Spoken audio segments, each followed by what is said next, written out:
Hi guys, welcome back. So this is a video which I am posting nearly around after 20 days, even after Dashera. So recently आपने देखा होगा SSC CGL का 2023 mains का exam का question paper if you have come across या फिर YouTube कोई analysis video दे रखा हो. The reason why I'm making this video, what you can learn from this 2023 SSC means so that आप next year का जो एग्ज़ाम हो रहा है SSC CGL का या मेंस होगा या प्री होगा आप उसमें थोड़ा अच्छा से कर पाएँ. रिसेंटली आप कम अक्रॉस की बहुत सारे जो स्टूडेंट्स हैं they got panic during the examination की मैथ्स कैलकुलेटिव हो गई and it is very instantaneous. किसी के भी साथ हो सकता है कि कैलकुलेटिव क्वेश्चन आ गए, आप कॉन्सेप्चुअल पढ़ के गए हो, कॉन्सेप्ट वाले क्वेश्चंस लिमिटेड आए हैं, या फिर कैलकुलेशन इतनी ज़्यादा हो रही है, मल्टीप्लिकेशन हो रहा है.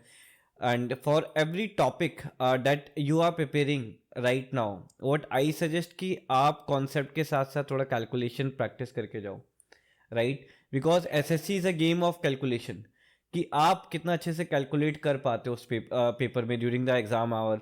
आप मल्टीप्लिकेशन कहीं ऐसा तो नहीं 18 into 18 आप गलत कर रहे हो, 18 into 17 आप गलत कर रहे हो. You should be aware of all this kind of mistakes also, silly mistake जिसको बोलते हैं कि 2 मिनट और मिल जाते तो शायद क्वेश्चन जल्दी कर देते.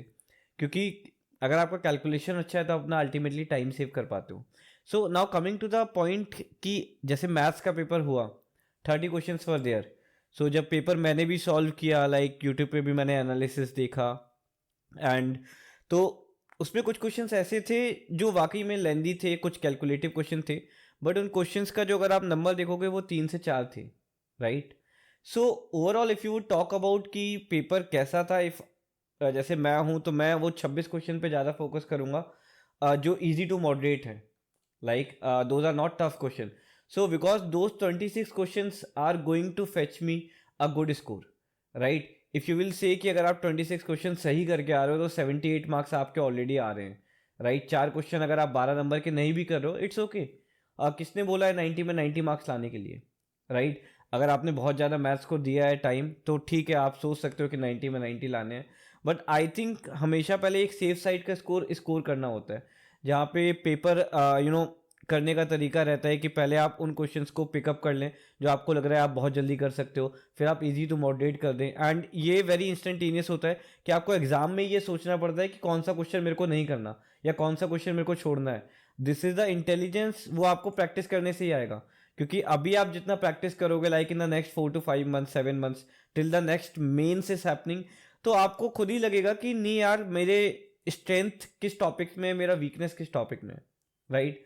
सो अगर आप मैं बात करूं मैथ्स की, लाइक 25-26 क्वेश्चन आप इजीली कर सकते थे, राइट? बात करते इंग्लिश की, तो इंग्लिश दिखने में बहुत इजी थी बट उसके ऑप्शंस बड़े कंफ्यूजिंग थे, राइट? सो इट्स आई से कि जो सेफ स्कोर है कोई भी जनरली कर सकता है. तो 120 के अराउंड अगर आपने अच्छे से पढ़ी है आउट ऑफ 135 तो आप कर सकते हो, राइट? सी नेक्स्ट ईयर के लिए मैं बता रहा हूँ, this is what I am convincing my self also कि मेरे को भी यही करना है, राइट? सो बाकी रह गया रीजनिंग. तो रीजनिंग इज समथिंग जो आप प्रैक्टिस करोगे. इस बार का जो देखा है तो बहुत ज़्यादा टफ नहीं आया था, तो अचीवेबल है कि अगर आप रीजनिंग कर रहे हो तो 90 में से 70 का स्कोर आप स्कोर कर सकते हो ऑन अ सेफर साइड. और बची जीएस का, तो जीएस अगर आपने अच्छा पढ़ा है तो 50+ लाइक करना ही है, क्योंकि बिना जीएस के सिलेक्शन नहीं होगा. दोज हु आर थिंकिंग कि नहीं कि जीएस हम बहुत पढ़ते हैं नंबर नहीं आते, तो नंबर लाने पड़ेंगे एनी हाउ, कैसे भी पढ़ो, कोई भी स्ट्रैटेजी फॉलो करो, बिकॉज बिना जीएस के आप सिलेक्शन नहीं ले पाओगे. अर्लियर ऐसा हो सकता था कि आप जीएस का सेक्शन छोड़ सकते थे जब एसएससी 2017 और 19 में होता था, राइट? तो 2017-18 के अराउंड आपका जीएस जीके आता ही नहीं था मेंस में, तो लोग प्री में केवल मैथ इंग्लिश रीजनिंग के बल पे they got clear the examination, then mains में they got full marks in maths और इंग्लिश में अच्छा स्कोर लाते थे तो उनका सिलेक्शन हो जाता था. बट राइट नाउ जो एस्टिमेट है, जो कॉम्पिटिशन जो आपका कॉम्पिटिशन है basically, right, if you would rather से कि आपके साथ वो लोग भी बैठ रहे हैं जो लास्ट ईयर टीए के लिए क्वालिफाई थे, जो लास्ट ईयर एसएससी में जॉब ऑलरेडी ले चुके हैं, जो 3 साल से तैयारी कर रहे हैं, जो ऑलरेडी जॉब में हैं, वो भी फिर से दे रहे हैं because they are not satisfy with their post, right? कि किसी को केरला मिल गया है, किसी को तमिलनाडु मिल गया है, किसी को कहीं मिल गया है, right? So competition is nothing, it's all inside you, what I feel, right? अगर आप ये सोच के चल रहे हो कि आपका कंपटीशन आपसे ही है कि आप डे बाई डे कितना अच्छा कर रहे हो, आप कितना इंप्रूव कर पा रहे हो, आपका प्रेजेंस ऑफ माइंड कितना है। क्योंकि दो तरीके होते हैं कॉम्पिटिटिव एग्जाम को निकालने का। एक होता है आपने जो पढ़ा है वो आपको बहुत अच्छे से आता है और आपको अपनी स्ट्रेंथ और वीकनेस पता है, राइट, कि आपने कौन से टॉपिक कहाँ से पढ़े हैं, किस टॉपिक का लॉजिक क्या है, कौन से टॉपिक में आप बहुत ज़्यादा अच्छा कर सकते हो, राइट। और सेकंड चीज होती है कि आपने जिस टॉपिक से पढ़ा है उसी टॉपिक से क्वेश्चन आ गए, right. That is a very you know what you can call की किस्मत अच्छी थी। लाइक कुछ लोग जीएस कम पढ़ के गए but they have scored around 60 marks. कुछ लोग जीएस बहुत पढ़ के गए बट उनका मार्क्स आ रहा है 45 प्लस। और कॉम्पिटिटिव एग्जामिनेशन में 15 मार्क्स का भी डिफरेंस बहुत हो जाता है। सो कुछ चीजें जो आपके हाथ में नहीं है, do not worry about that thing, right. What I would rather से कि आप उन चीज़ों को कंट्रोल करो जो आप डे टू डे लाइफ में कंट्रोल कर सकते हो। आफ्टर ऑल एसएससी का गेम जो है इट्स आपको एक आइडेंटिटी दे देता है। I know a lot of people, जैसे मैं था, I was working in corporate, बहुत अच्छे पैकेज पे आप वर्क कर रहे हो बट आपकी एक सेल्फ आइडेंटिटी नहीं रहती है। आपकी एक आइडेंटिटी वहाँ तक रहती है कि आप एक ऑफिस में काम कर रहे हो और आप 10 लाख 12 लाख 15 लाख कमा रहे हो, 20 लाख कमा रहे हो। बट ये जॉब आपको एक आइडेंटिफिकेशन दे देता है कि you are working with the central government, you are working as a inspector, you are working as a MEA in MEA में आप वर्क कर रहे हो as a ASO. So multiple post and आपको एक एडवेंचर वाली जॉब मिलती है along with stable source of income, जहाँ पे आपको एक जॉब सिक्योरिटी रहता है। So when you think of कि कॉम्पिटिटिव इन्वायरमेंट में, राइट, अगर आप हो अपने आप को पुश कर रहे हो डे बाई डे, सो अगर आपको अपने बेनिफिट्स दिखते हैं कि 1 year down the line, 2 year down the line आप ये सारी चीज अचीव कर सकते हो, so this is the only thing which can help you in doing every day a little bit, the improvement when you see कि this is something which you are doing for a reason. Basically you should know your why. What I mean to say in the last few words कि आपको अपना Y पता करना होना चाहिए। It doesn't matter कि आप क्यों आए हो, या दोस्त का हो गया या किसी पड़ोसी का सिलेक्शन हो गया या किसका हो गया, आपको ये पता होना चाहिए आपने अपनी जर्नी स्टार्ट क्यों की। क्योंकि यही एक ऐसी चीज़ है जो आपको लॉन्ग रन में भी, इवन अगर आप मॉक्स में अच्छा स्कोर नहीं करोगे तो आपको सस्टेन करेगा, राइट। आप घर पे खाली बैठोगे बट फिर भी आप बहुत सेटिस्फाई फील करोगे कि नहीं यार, this is why I started for this journey, right.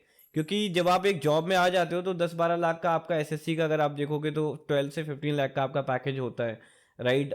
जो फर्स्ट ईयर आपका होता है, फिर हर साल वो टीए आपका बढ़ता रहता है, 1-1.5 लाख रुपए सैलरी आपकी इंक्रीज होती रहती है, राइट, गवर्नमेंट सेक्टर में। तो it's a very good thing.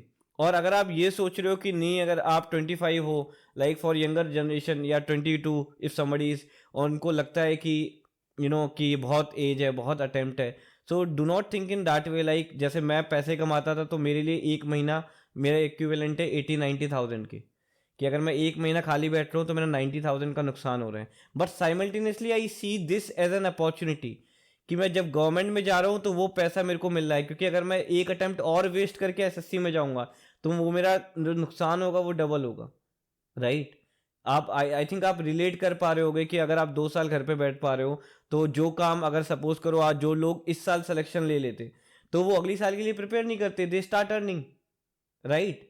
और अगर जो इस साल ढील डाल गए हैं वो अगले साल के लिए दे रहे हैं तो उनके लिए वो एक साल फिर से जर्नी हो गई। एक तो उनका अपॉर्चुनिटी लॉस्ट हो रहा है कि आगे चल के उनके प्रमोशन एक साल बाद में होंगे, आगे चल के जो चीज़ वो आज कर सकते थे वो एक साल बाद में होगी, हर एक चीज़ आपकी एक साल डिले हो जाती है।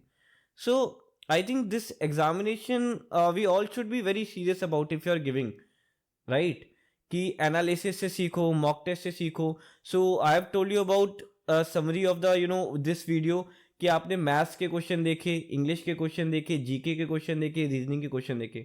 मैथ्स में आई टोल्ड यू कि 10-15 नंबर के आपने छोड़ दिए, इंग्लिश में आपने 10-15 नंबर के छोड़ दिए, जीके में आपने 20-30 मार्क्स के अराउंड छोड़ दिया, लाइट यार जो गलत हो गया। और रीजनिंग में आपने बहुत अच्छा स्कोर कर लिया, एक सब्जेक्ट तो आपको बहुत स्ट्रांग होना चाहिए। तो ओवरऑल आप अगर काउंट करोगे तो 30-40 मार्क्स का आप पेपर छोड़ रहे हो, right. But does it mean कि आप 30-40 मार्क्स का पेपर छोड़ रहे हो तो आपका सिलेक्शन नहीं होगा? पेपर होता है 390 का, अगर आप 390 में 340 भी ला रहे हो, so even then you are getting a good rank.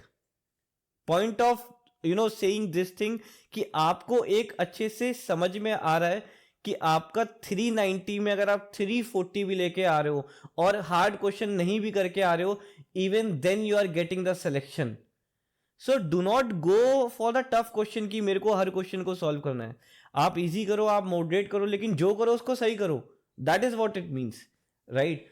So this is a very important point that I would like to mention to my learners also. Not learners, I would say to my buddies जो मेरे साथ ही paper देंगे next year, right? So this is all about this and keep watching this channel. कभी कभी मैं video डालता रहूँगा, right? जब भी मेरे को टाइम मिलता है, जब भी मैं खाली होता हूँ, right?